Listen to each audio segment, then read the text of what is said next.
Здесь образовался мини-овраг, и жители за свои средства, опять же, здесь залили бетоном, чтобы можно было передвигаться. Протяженность улицы Азовская в живописном селении Сурхахи полкилометра. Здесь расположено более 40 домов, и у их жителей накопилось, как они сами говорят, хронические проблемы. На прямую линию главы субъекта, которая прошла 11 ноября, обратился Бекхан Аушев. В ходе эфира он рассказал об отсутствии асфальтового покрытия на улице, на которой он проживает всю свою сознательную жизнь. Это не просто неудобство, а ежедневный вызов для ее жителей. После каждого дождя улица превращается в непроходимое месиво, где глубокие ямы и выбоины представляют серьезную опасность как для пешеходов, так и для автомобилистов. Я обращался на прямую линию с просьбой асфальтировать нашу улицу, поскольку она в плачевном состоянии, вся в ямах. Это вот сейчас, вот буквально недавно мы закрыли все ямы щебнем, как вы видите, чтобы передвижение транспорта было легче, проще, можно было ездить в принципе. А также пешеходам, которые ходят, передвигаются по улице. Вот то, что вот вы видите, вот эта картина, то, что она засыпана щебнем, это временная мера до первого дождя. После дождя вся сель оттуда, учитывая, что улица подъемная, вся эта сель скапливается вот в этих местах. И мы потом вынуждены бываем вызывать трактористов, убирать вот эту всю сель. За долгие годы жители были вынуждены самостоятельно решать эти проблемы. За свой счет они закупили щебень, чтобы хоть как-то укрепить дорогу, и прокладывали водопроводные трубы, обеспечивая себя жизненно необходимым ресурсом. Все эти усилия, предпринятые самими жителями, лишь отчасти решают накопившиеся проблемы, но не могут заменить полноценного благоустройства. Азовская не просто улица. Это символическое место, где сосредоточены граждане, чьи заслуги перед Родиной неоспоримы. Здесь проживают семьи 3 участников специальной военной операции, один из которых Ильяс Аушев. Он героически погиб во время очередного боевого задания. В 2023 году весть пришла, что он погиб.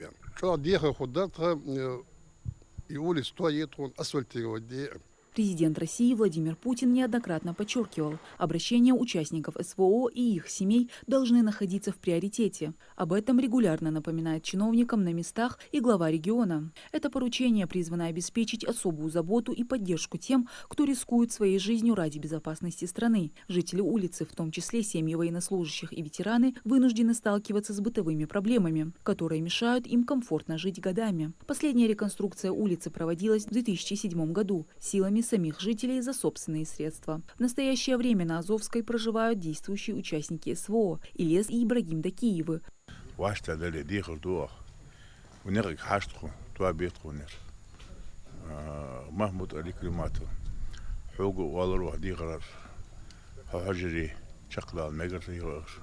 Со слов местных жителей, они отправляли многочисленные письма и просьбы в различные инстанции, но, к сожалению, пока без ощутимого результата. Кроме того, здесь жили 2 ветеранов Великой Отечественной войны. Те люди, чьи жизни и судьбы неразрывно связаны с историей страны. Те, кто своим примером учит нас мужеству, стойкости и преданности. Сейчас здесь проживают семьи этих героев.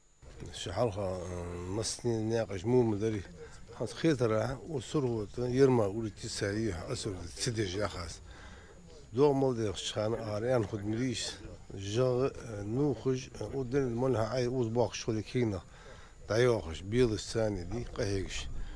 Представители местной администрации, комментируя ситуацию, ссылаются на то, что улица Азовская действительно включена в планы по благоустройству. По словам чиновников, помимо Азовской, в приоритете находится еще около 5 аналогичных проблемных улиц, нуждающихся в асфальтировании. Также администрация заверяет, что работа над решением проблемы уже ведется.